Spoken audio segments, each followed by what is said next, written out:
It takes more than sitting your kids in front of Disney Plus so you can get some work done to be a great engineer. This is Soft Skills Engineering, episode 204. I'm your host, Dave Smith. I'm your host, Jamison Dance.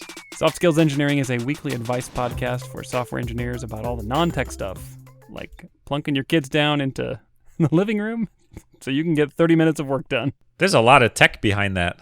Whole giant bundles of tubes to pipe to Mickey Mouse into your iPad. Yes. So I am a selfish man, and I really don't like Disneyland or Disney World or theme parks in general.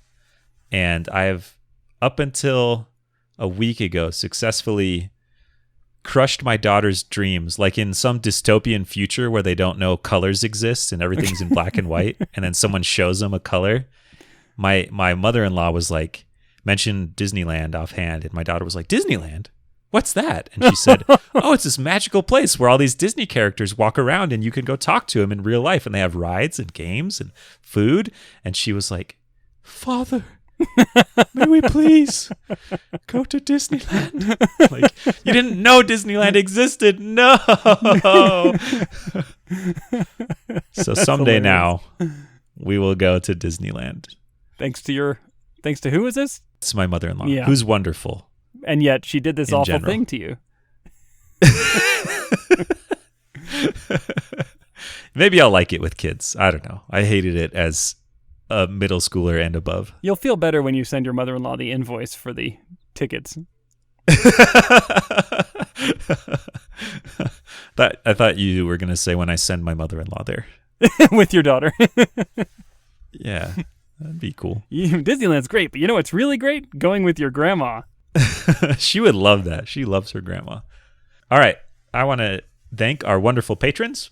Thank you to these folks who are contributing at the level where we say their name or any arbitrary word they choose, I guess, on the air every week. Thank you to Vinlock, Braden Keynes, Chris Hogan, Dennis Bogdanov, Evgeny Sladkowski, John Grant, Luis Santos, Luke Bayless, Nick Hathaway, Nick Kantar, Philip John Basile, the Agile Ventures Charity, Sean Sonic the Hedgehog, Stanley Tactical Radio, Stephen Armin Lee, Taras Haruk, Maple Syrup Travis, and Zach Grannon. Thank you to everyone else who has contributed. And if you do, for any dollar amount, you will get invited to our Slack team, which is great. An interesting and fun, well, not fun. That's not the word. An interesting thing that has happened lately is with all the instability around the pandemic, folks have kind of come together to share stories of how they've helped other people or kind of commiserate. And it's been interesting. I've liked seeing how people can both kind of talk about their interpersonal problems that they're having at work, but also just be there for each other and help each other. So join this friendly, kind group of people and make us say a dumb word on the podcast, I guess. That's right. I don't know what's worth it. I mean, those are both great things. We're cheap. Yeah, you can buy our words. All right. You can buy our dignity. You want to read our first question, Dave? Yes, I do. This is on topic. So I just want to, for the people that are listening to this podcast 500 years in the future, you're going to need to open up your history book. It's in the Space Library of Congress as a human artifact of great renown. That's right. So episode 204 was when they really took off. They were doing okay before then, and then that's when the hockey stick turned into the handle of the hockey stick, not the not the whacker, not the flat part. I don't know what you call that. The whacker. The blade. I think it's a blade. I think whacker is correct. Yeah. I know Canadians. I'll ask them. Yeah, that's the Anyway, so if it's the year 2520, just open your history books. There'll be a little footnote about this thing called the coronavirus. So we decided to do a remote work themed episode today. We plucked out a few questions about remote work.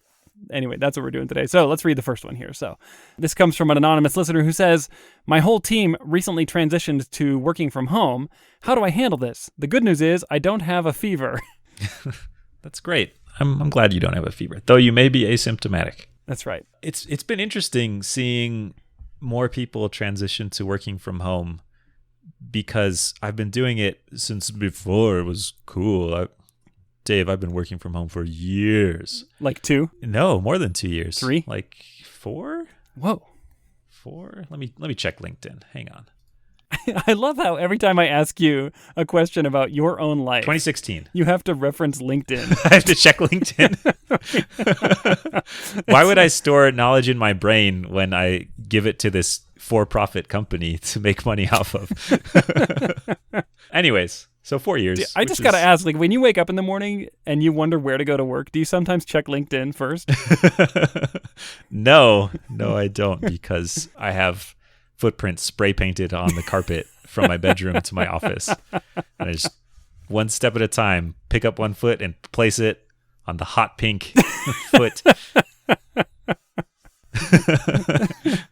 Oh, jeez. Until I'm there at my desk. And actually, I have a code editor that has all of my code pre-written for me. So I just type. It's like, did you ever play those spelling or typing practice games when you were a kid on a computer or something? It's like that, except for like writing this CRUD route that talks to a database. I just type and stuff happens. And I don't know if I have to understand what it means. I just get points for matching up the pink, hot pink letters. That's hilarious. LinkedIn, work from home. Anyways, I got this weird like missing out feeling where I saw these people sharing remote work hot takes that I wasn't participating in. Everyone was saying like, make sure you shower and get dressed every day and have a strong routine and go outside, see people, real people in real life, like end work at a defined time so it doesn't smudge into your life. And I got to tell you, I don't do any of that stuff. Wait, I haven't worn pants in my office in years. Okay, so just walking down the list. You don't get dressed. You don't go outside. You don't talk to other humans. You don't exercise.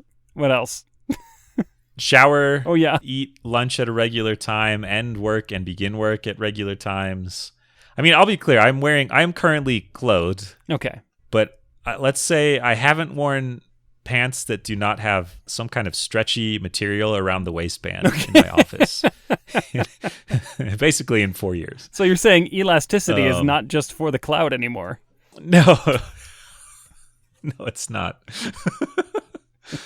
And the thing is, it's not that I have like my work from home outfit and my going out outfit. It's that my only outfit now is joggers or like sweatpants or gym shorts. Do you do the trope where you have something fancy on top and gym shorts on bottom? Oh, heck no. Okay. Are you kidding me? No, I just barely put on a new t-shirt today, but let's just say the laundry bill has gone down. The laundry bill? Is that a utility now? So you're going green is what you're saying. Besides this giant desktop tower I have plugged in, cranking away with like 5 fans. Mining Bitcoins. Yeah.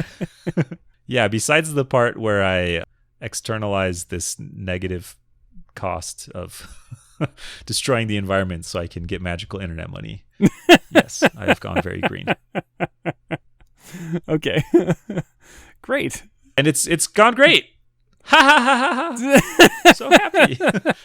We'll get to that later, but I just want to point out that when the CDC started advising everybody to do social distancing, Jamison was reading the guidelines and he was like, I already do all this.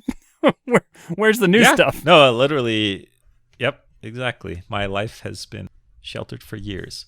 Yeah, but it's interesting that there's this trope of advice that's like, just like, crank on the productivity jets, baby. We're blasting off to productivity space. And in my experience, I did not realize how much routine, like externally imposed routine, affected my life and what would happen with the lack of externally exposed routine. And what is an externally imposed routine? What do you mean? So I go into the office every day. Okay. I would wear pants with less elastic waistbands if I had to go to the office. Like maybe some jeans. I would shower more. Yeah, I would wear some jeans. Yep. Shower more. I would probably walk around more because I would have to get from my car to my desk and back.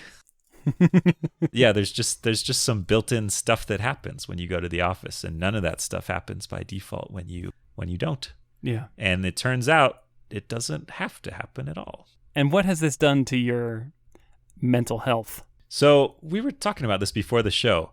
I love working remote. I enjoy it greatly, and I would not want to go back to an office. But I'm pretty sure I was happier when I worked in an office. Like, I would like grumble about my commute and be like, oh, I wish I could just like skip home for lunch and hang out with my family and then come back. And then I never would, because it would take like 2 hours to go back and forth.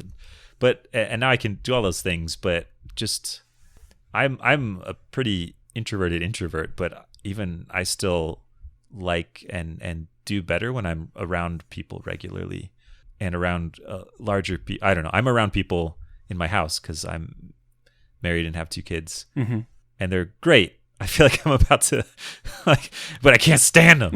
No, like I love them and they're fantastic. Okay. But there's just something about being around a larger group of people that I don't know was nice that I didn't realize I would miss until I didn't have it anymore. But at the same time, like I still don't want to go back, you know? Yeah, exactly. So you're a little bit less happy, maybe a little I'm a little more grumpy myself. Yeah. But you don't want to go back. And I don't want to go back either. When I worked in an office and did work from home days, I noticed a pretty drastic difference in how grumpy I was, where I would get really grumpy on work from home days when it was like 1 day a week, and then would be fine back in the office. And I think that's toned down a little bit. So I'm not as grumpy as I was for those work from home days.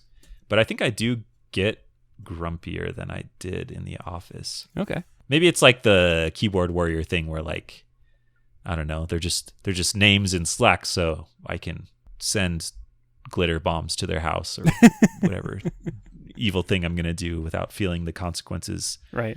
As I would if I were looking them in the eye while I was sending them a glitter bomb. Right. There is something to that. That is true. Especially the glitter bomb part. So how to handle it? That's the tip. Just revert. Just lowest common denominator of human. Sink down to the remote work level. So I think what you're saying is just ignore the hot takes and ignore the hot takes, or go like really far in the other direction and take several showers a day and come to work every day in a full formal wear, dress, tuxedo, whatever. Yeah, work 2 hours, have an extreme schedule where your day starts at 11 a.m. and ends at 1 p.m. and stick to it rigorously. Just take the advice to the limit. It is interesting. So I have family members that are working from home now, and someone was like, yeah, like they have so much more time around the house right now to just hang out during the day. And I'm like, They got the home part, I guess.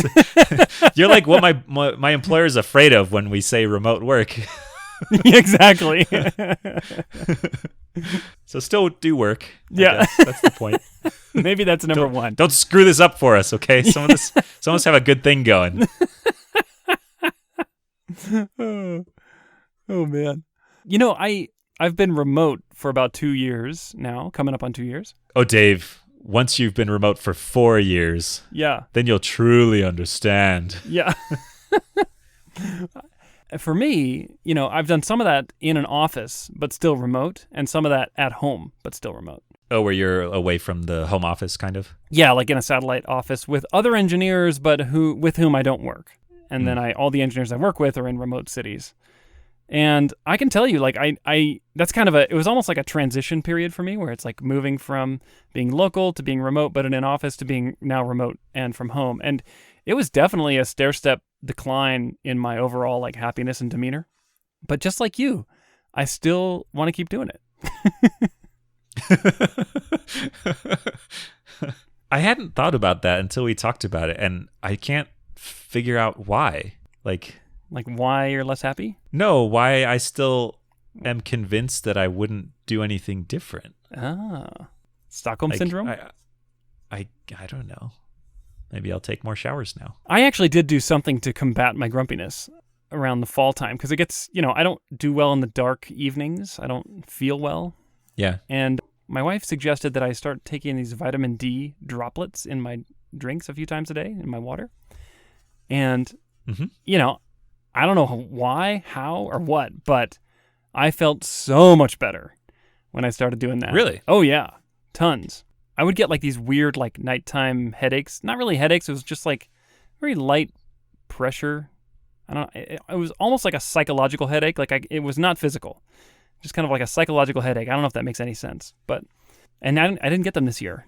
And I attribute that to either the vitamin D or the placebo effect of the vitamin D. Which, I mean, who cares? The placebo effect is real. Yeah, I don't care how it fixed me. It does stuff. Yeah. But another thing that happened is I lost my commute, right? So working from home, you don't have a commute anymore. And for, I think, a lot of engineers, that's a substantial portion of your day, probably like an hour. I know plenty of people that spend multiple hours a day commuting.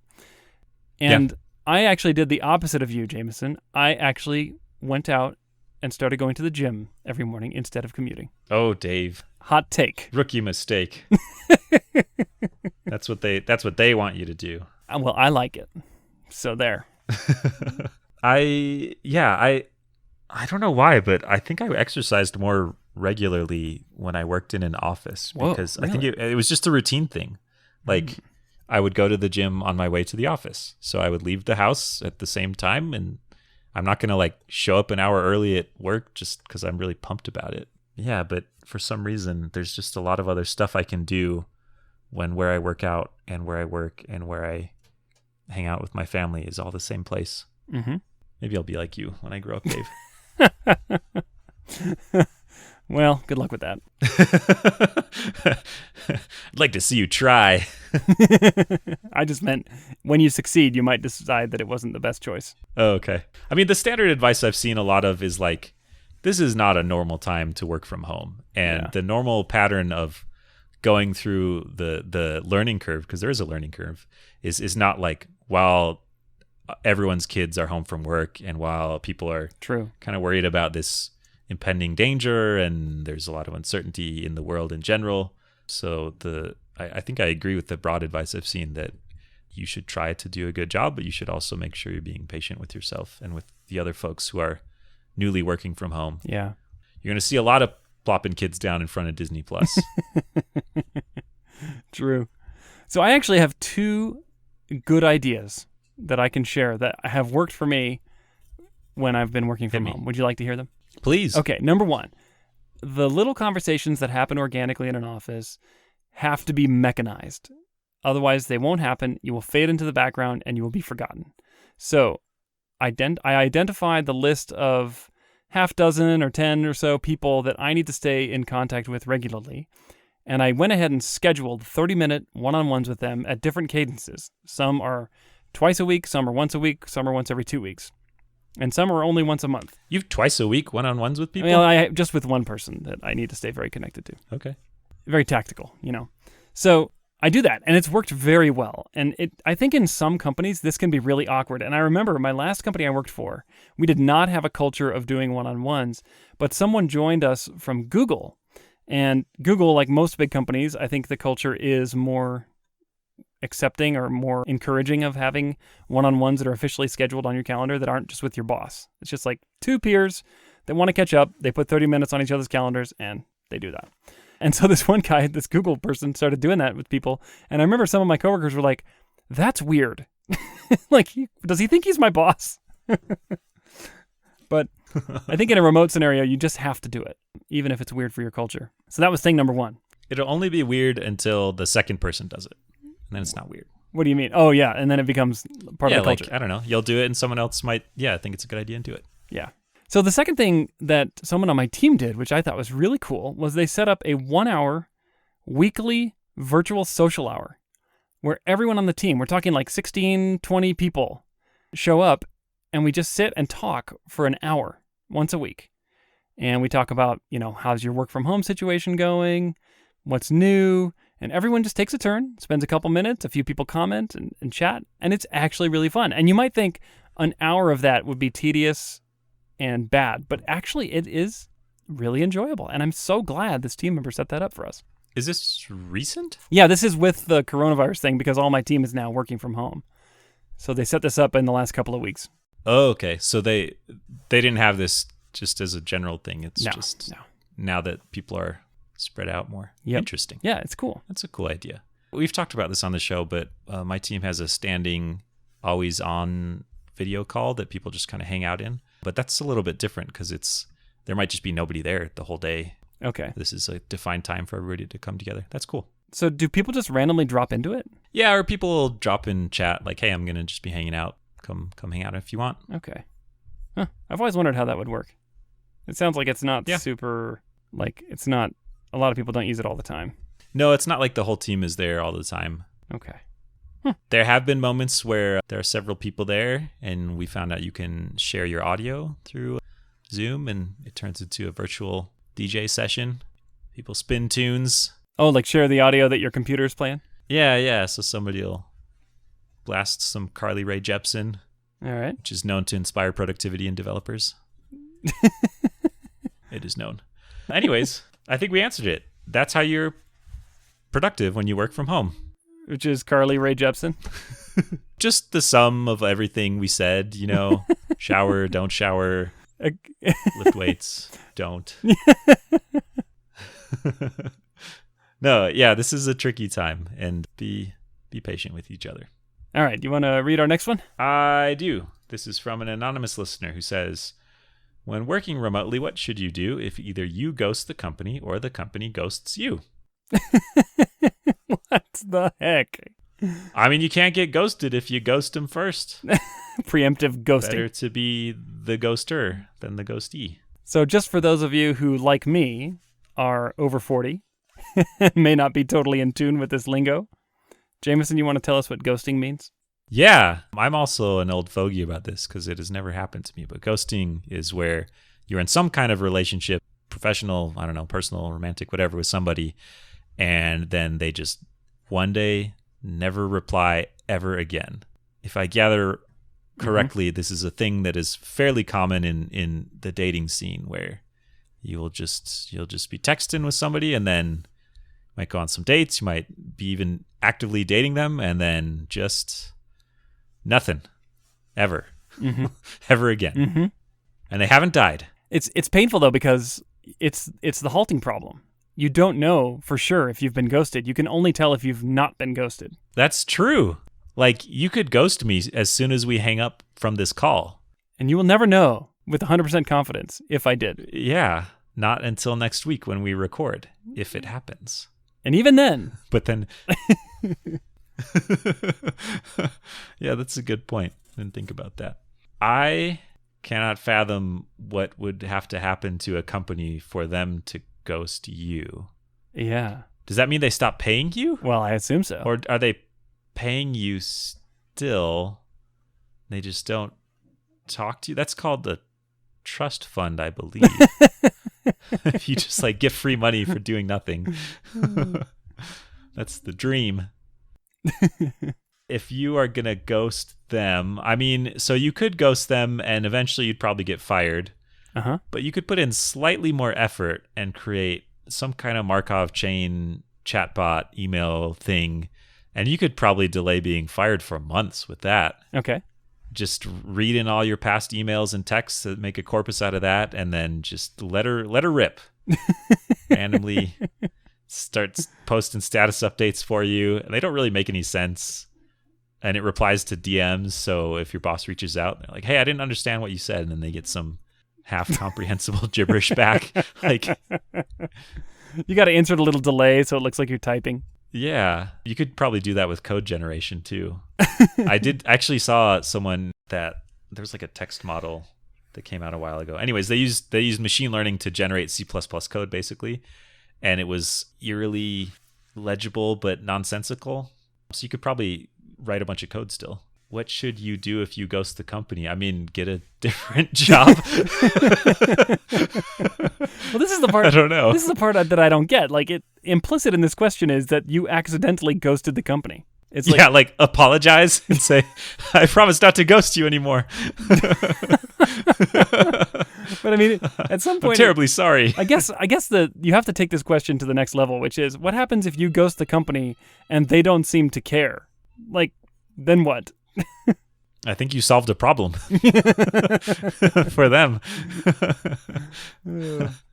Yeah, this is another fear of remote work from people who don't do it. it's like, how will I know if they're working if I can't see them working? And that's kind of what ghosting would be for remote work. It's like, I don't know how it's the halting problem again. How do you tell if they're really heads down in a really hard problem or they have ghosted you? Right. Like maybe they've almost cracked that algorithm and just need a couple days more of total isolation. Yeah. Or they work somewhere else now. Right.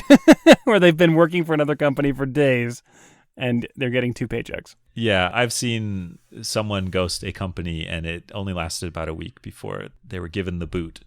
That's remarkable. I'm actually surprised it only lasted a week. Like I would expect that it would be natural for that to drag on.